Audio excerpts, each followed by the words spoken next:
Today we're doing NBA Imperialism, but every matchup is random players. Starting off, spinning for the first team that will be attacking, and it lands on the San Antonio Spurs. So we got an arrow here, and whichever direction the arrow lands is the team they'll be attacking, and it lands on the Dallas Mavericks. And for each team, we have their 5 highest rated players in 2K24 on a wheel, and whichever player the wheel lands on, that is who is going to be representing them in a 1v1 match. So starting off with the Spurs here, there's a lot of luck involved in this Imperialism, but it is going to land on Zach Collins, who's a 77 overall. And once a player has been landed on, they're going to be taken off the wheel. The only way they can be used again is if the team goes through all the players. Spinning the wheel for the Mavericks now, it is going to land on Dante Exum, who's a 78 overall. So this is actually a pretty fair matchup. It was not a fair matchup though. With John Collins' big height advantage over Dante Exum, he dominated all game. And talking about the games, each game goes to 21, make it take it,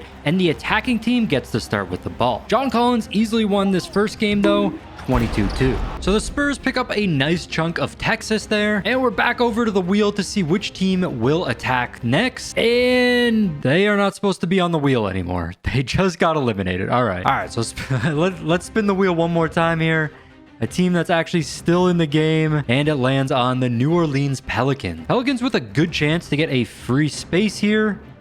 And that is what is going to happen. They go ahead and take control over Arkansas there. And we are right back to our wheel. This time, landing on the Houston Rockets. We just cannot get out of the South here. Rockets are completely surrounded here, so they will have to attack someone. And it's going to be the Pelicans. And representing the Pelicans, it is going to be JV, 84 overall, over to the Rockets now. And it is going to be Dylan Brooks, only an 80 overall, and JV with a massive height advantage. And just like last game, the height difference was a big advantage. Dylan Brooks did better than I thought he would, but in the end, JV won 22-12. So the Pelicans with quite a bit of land now. Let's see if we can get out of the South though with our next spin here. And there's no way. It lands on the New Orleans Pelicans. Are you kidding me? 3 teams they could potentially attack here, but they could also get another free spot, and they get a free spot. Taking over Missouri now. The Pelicans have been so lucky so far. But we're back on the wheel. Please do not land on them again.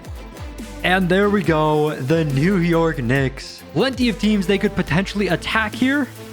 And it lands on the Toronto Raptors. Spinning for the Knicks players first, and it is going to land on Jalen Brunson. 89 overall, the Knicks' best player. Good for this match, but they're not going to have him in the future, which also sucks. Now over to the Raptors. 2 former Knicks on the team that could be potentially facing off against the Knicks, and it is going to land on RJ Barrett, who's an 81 overall. Jalen Brunson started this game off hot, taking an 8-0 lead over RJ Barrett, but after finally getting a stop, RJ made a crazy run, getting his takeover badge. He quickly came back and took a 4-point lead. But after Brunson was able to get a stop, unlocking his takeover badge, he tied it right back up. From here, RJ took over the game again, not allowing Brunson to score for the rest of the game, and won 22-14. So the Raptors successfully defend the North there and pick up a bunch of land. Now we're back to the wheel to find out the next team on attack, and it is the Minnesota Timberwolves. A lot of free spots open around Minnesota here, and they are going to get one of them, and they pick up Iowa for free there. So we are right back over to the wheel. This time it lands on the Orlando Magic. Not a lot of places the Magic can attack here. It's either north or south, and they will be attacking the Atlanta Hawks. Spinning the wheel for who's representing Orlando first. They are going to get their worst player, Jalen Suggs, with a 79 overall. Worst of their top 5. And now over to the Atlanta Hawks. See if we get a good matchup here.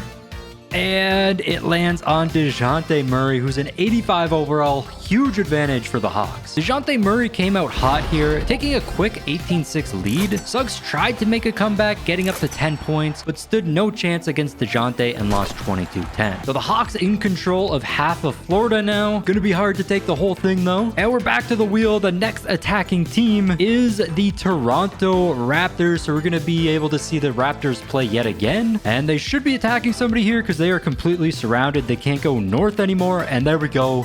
They're going to be attacking the 76ers. Raptors, of course, already using RJ Barrett. They only have 4 players they can spin from. to who's going to represent them here. And it is going to be Pascal Siakam. Now going over to Philly. The best matchup for them would be Joel Embiid. That'd be the easiest way for them to win. And it lands on Tobias Harris. With both the overall and height advantage for Pascal Siakam, he made light work of Tobias Harris, winning 22-4. So the Raptors taking over even more of the North there. One of the biggest teams on the map now. Well, let's see who will be attacking next. It is, I believe that's the Phoenix Suns. I wish the teams matched the actual colors. They're just random colors. So the first team to attack over on the West Coast here, and they will land on the Utah Jazz. First off, representing the Suns, we have Jusuf Nurkic, 81 overall. Now over to the Jazz. I mean, a big man for the Suns. Big man's always a good guy to have in these 1v1s. But let's see who the Jazz get. They get Jordan Clarkson, only a 78 overall. Not a good matchup for the Jazz. Despite the bad matchup, this was actually the closest game so far. It was Jordan Clarkson who got the early lead and led 15-10. But from here, Clarkson was unable to stop Nurkic or score for the rest of the game and lost 22-15. And there we go. The Suns take over Utah, the biggest team on the West Coast now, and spinning for the next wheel to attack, or the next team to attack, spinning the wheel for the next team to attack. It's the OKC Thunder. Two teams they could potentially attack here, and it lands on the Spurs. First up, spinning to see who attacks for the Thunder, or who will be playing, and it is Lou Dort. Definitely not who they wanted. And for the Spurs, they only have 4 players remaining. I think they got rid of their worst player so far, and it lands on Wemby. Great for this matchup, but it's gonna suck for them when they have to play later and they don't have the option of using Wemby. This game went exactly as you would think. Wemby dominated all game. He's just so hard to beat in a 1v1 with his height and length. Dort did manage to hit 1-3 though and lost 22-3. So the Spurs looking pretty big now. I fear for them because they don't have many great players remaining with Wemby out. The odds are not in their favor. But we are right back over to the wheel. Our next attacking team is the Denver Nuggets. A lot of free space open around them, but they land on the Suns. Nuggets still with all 5 of their players, but representing them will be Michael Porter Jr.,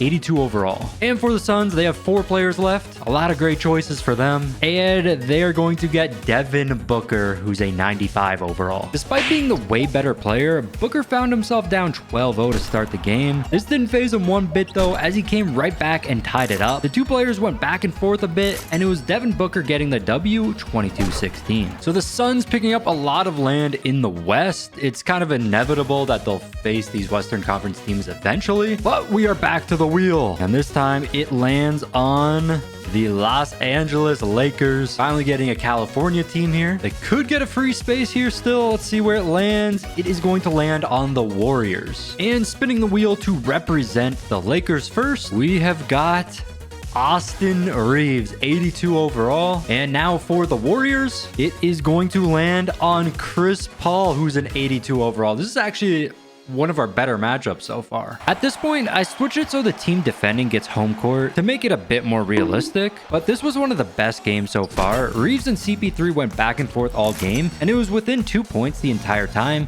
but CP3 came away with the 22-18 win. So the Warriors control half of California now. Good pickup for them, winning with one of their worst players. Super.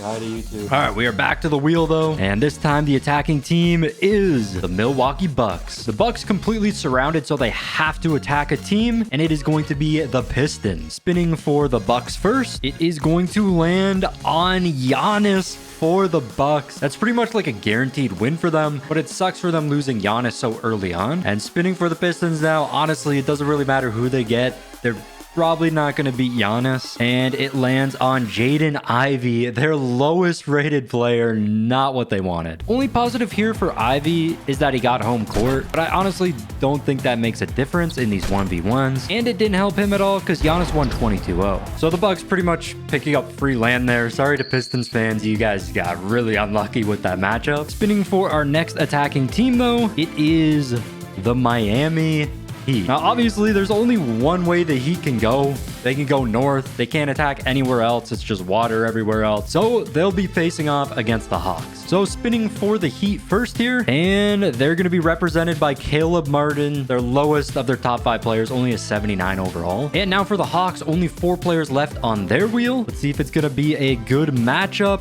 And it's Bogdan Bogdanovic, an 81 overall. So pretty even matchup. This game started off very close, but Caleb Martin took over in the second half, going up 20-9. Bogdan almost came back with Martin missing almost every bucket he put up, but the Heat made a successful attack, winning 22-17. So huge W for the Heat there, picking up land with their worst player. But we're back to the wheel. Attacking next will be the Toronto Raptors. They have yet another game. A lot of spots they could attack here, but they could get us free space. We're going to spin again. Still pointing up to Canada. Nobody else is up there. And that is pointing to the Wizards. Raptors with only 3 players remaining here. And it is going to land on Jakob Poeltl. 81 overall. He's a center though, which is a huge advantage in these 1v1. Now going over the Wizards, they don't really have any good players, so this should be a good matchup no matter what. And it lands on Denny, 78 overall. This game was complete dominance by Poeltl. Denny did manage to put up 4 points, losing 22-4. So it's looking pretty dangerous for the Raptors on the map now. They're surrounded by so many teams,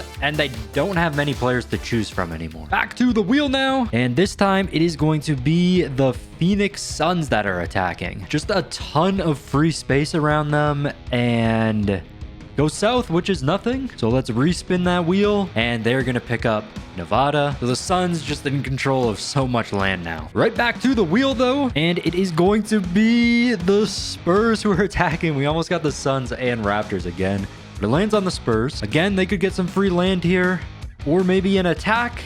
And they get free land. Picking up New Mexico there. They still don't control all of Texas though. And we are right back over to the wheel. Come on, we gotta have somebody that can attack. It is landing on the Pelicans. It keeps landing on this side of the wheel. I don't know how that's happening, but now it's the Pelicans who can possibly be attacking here. Come on, and there we go. They're going to be attacking the Spurs. Pelicans with 4 players left. Let's spin for them first. And it is Brandon Ingram, 86 overall. Great player for them to have attacking. And now over to the Spurs, only 3 players they could land on. Wemby's gone. Not looking great for them, but it does land on their best player left, Devin Vassell, who's an 82 overall. Again, this game was not close at all to start. Ingram took over and was up 16-5. Vassell made a decent comeback towards the end of the game, but Ingram still won 22-13. So that gives the Pelicans the most land in the game, controlling most of the set. We're back to the attack wheel, and it will be the Toronto Raptors attacking again.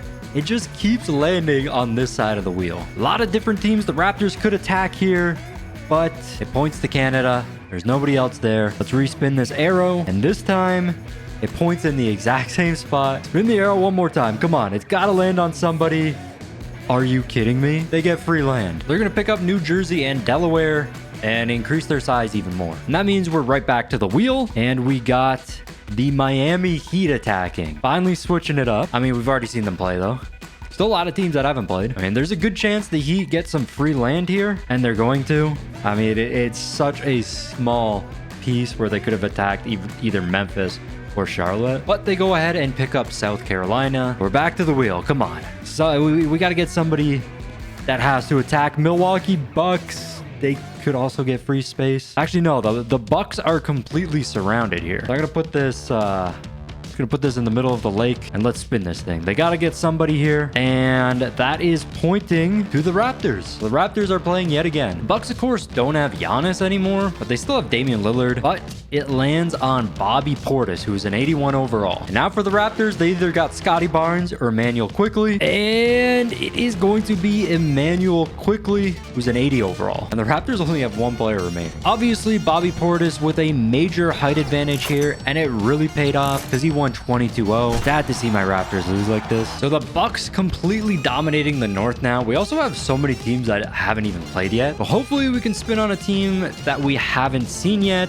It is going to land on the Chicago Bulls. There we go. Just as I asked. Thank you. So the Bulls completely surrounded here. A slight chance to get free land, but they're going to be attacking the Pelicans. Starting off representing the Chicago Bulls, it is going to be a Nikola Vucevic. He's an 81 overall, and more importantly, a center. Now for the Pelicans, they only have 3 players left. Zion's still on the board, and it is going to land on Zion, who's an 89 overall. Now they only have 2 people left. I had Zion winning going into this game, but Vucevic was just too good. He took an early 16-4 lead over Zion, and while Zion did make a decent comeback, Vooch still won 22-10. So the Bulls go from barely having any land to now having the most land in the game, and they still have a lot of good players left, and we're right back to the wheel. Attacking will be the LA Clippers. We haven't seen them yet. The Clippers either going to face off against the Warriors or Suns here. Let's find out, and it is going to be the Suns they're attacking. Clippers, of course, haven't played yet, so they have all their players on the wheel, and it is going to land on Kawhi Leonard, their best player, with a 91 overall. Over to the Suns left, they only have 3 players. If it lands on Kevin Durant, this will be a great matchup. And it is going to land on Kevin Durant. He's a 96 overall. 2 of the best players in the game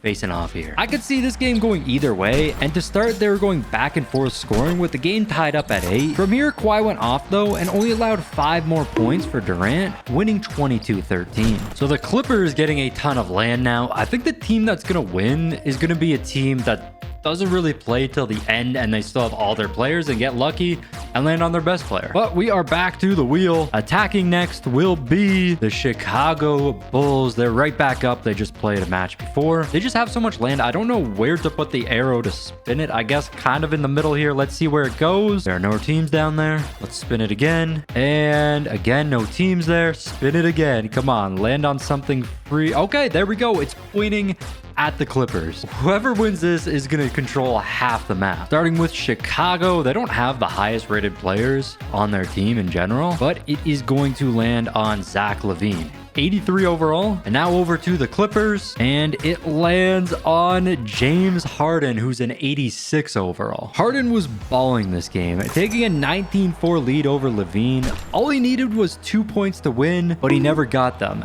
After getting a slashing takeover, LaVine was unstoppable and did the impossible, making the comeback and winning 22-19. And just like that, the Bulls are in control of half the map, and they still have their best player, DeRozan, remaining to play. And we're back to the wheel. The next attacking team will be the Memphis Grizzlies. We have not seen them do anything so far. They've just been hiding out. Let's see if they'll attack a team.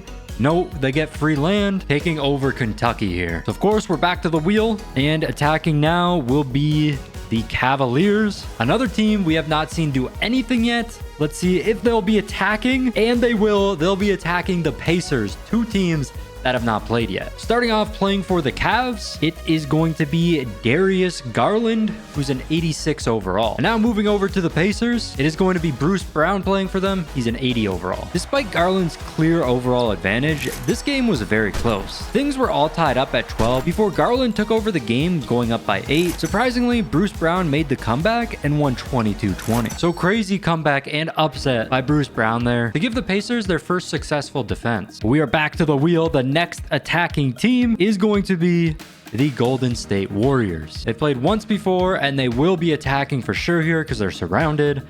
Let's see who they will be attacking.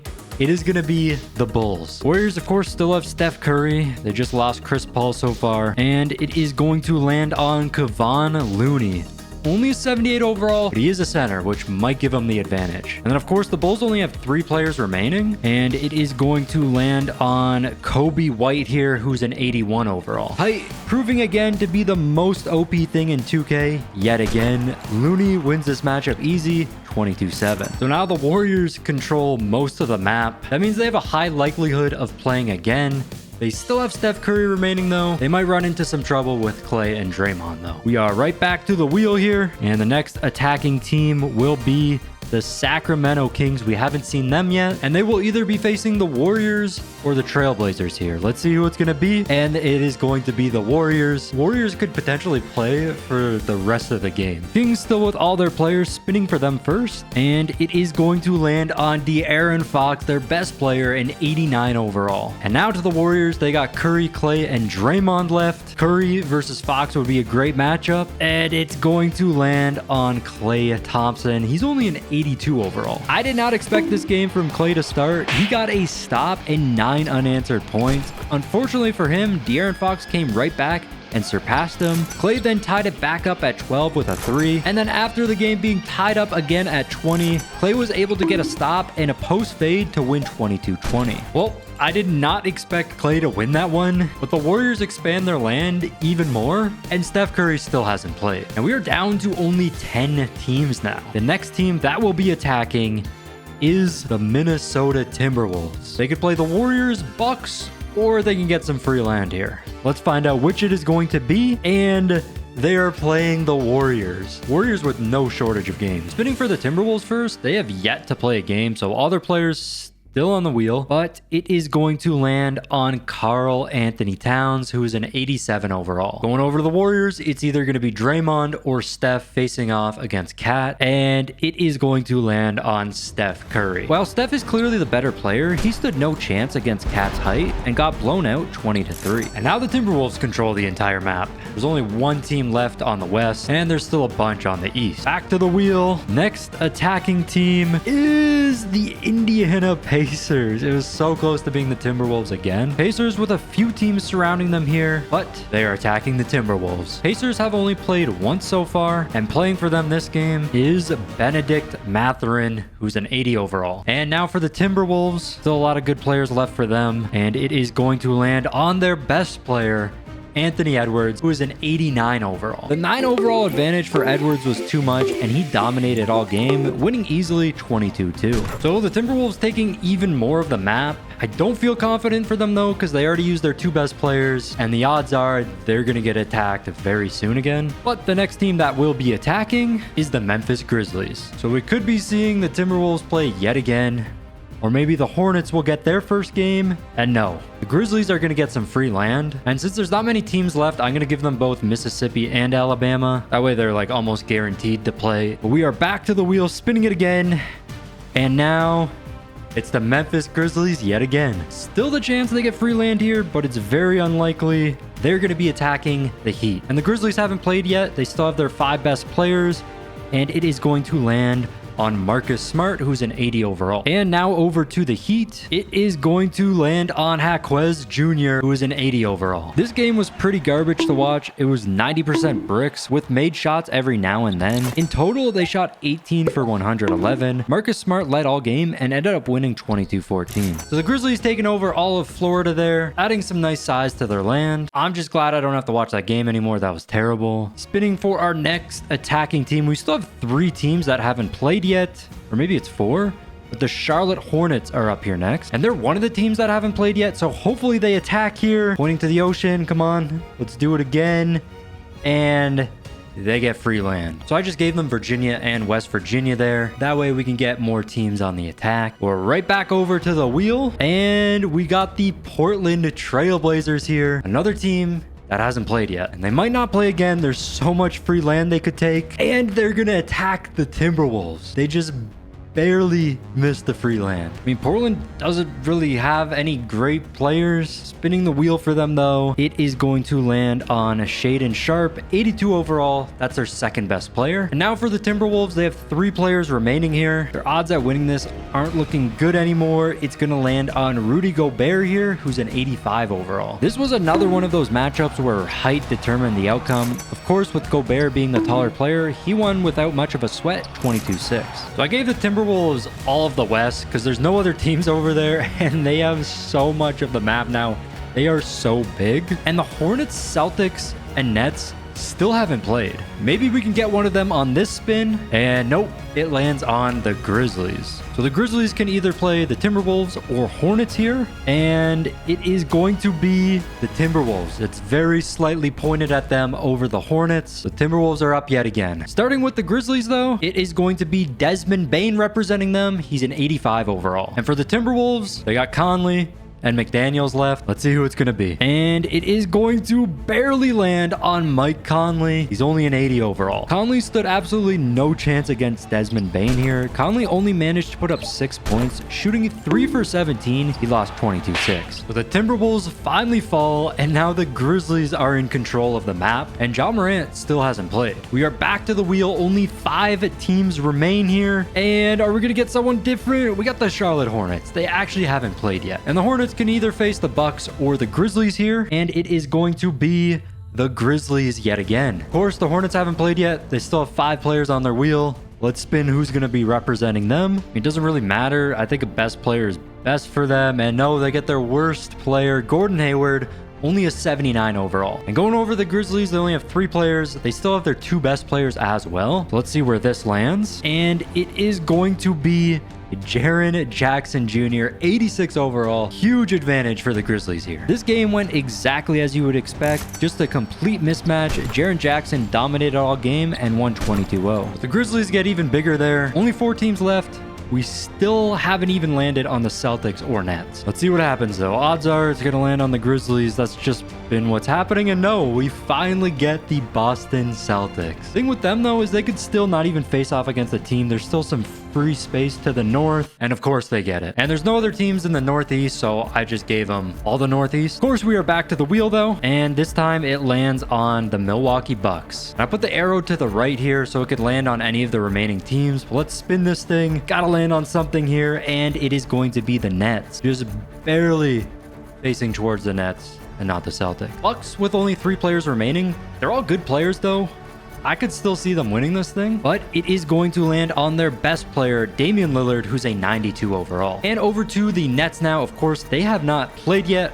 All 5 players still on the wheel, and it is going to land on Cam Thomas, who's an 81 overall. Bucks with the huge advantage here. With the 10-point overall advantage for Lillard, this game was not close at all. Lillard was draining everything. While Cam Thomas put up a good effort, his 4 points was not enough to beat Lillard's 22. And we are down to our final 3 teams. We still got to spin to see who will be attacking, and it is going to be the Milwaukee Bucks. Let's see who it lands on. Who will they be attacking? It is not pointing to anybody there. Got to be right on whatever team they're attacking, and that's pointing to the Grizzlies. Bucks down to only 2 players now though, Middleton or Brook Lopez. Let's see who's going to be representing them here in the second last game. It is going to land on Brook Lopez, who's an 82 overall, but more importantly, he's a center. The Grizzlies also with only 2 players left, Ja or Steven Adams. They probably want Adams for the better chance at winning this just because of the height differential. And it is going to land on Steven Adams, 80 overall and a center. Finally getting ourselves a center versus center matchup here, and about as fair of one as you can get.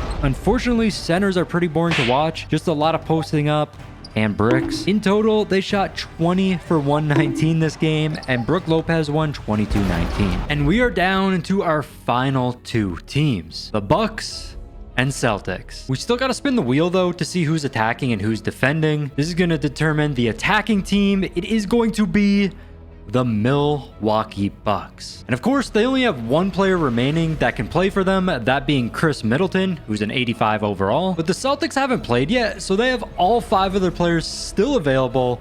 Let's see who is going to represent them in the finals. The only game they are playing in this entire video, it is going to be their best player, Jason Tatum, who's a 94 overall. The Celtics might be the luckiest team ever. They didn't have to play a single game up until the finals, and then they get to use their best player. That is crazy. Middleton does get to start with the ball since he is the one attacking. They are in Boston territory though, which honestly really doesn't make a difference in 1v1s. Tatum with the first 2 points of the game here. I cannot believe the Celtics got this lucky though. I think they probably had the best team for this Imperialism style.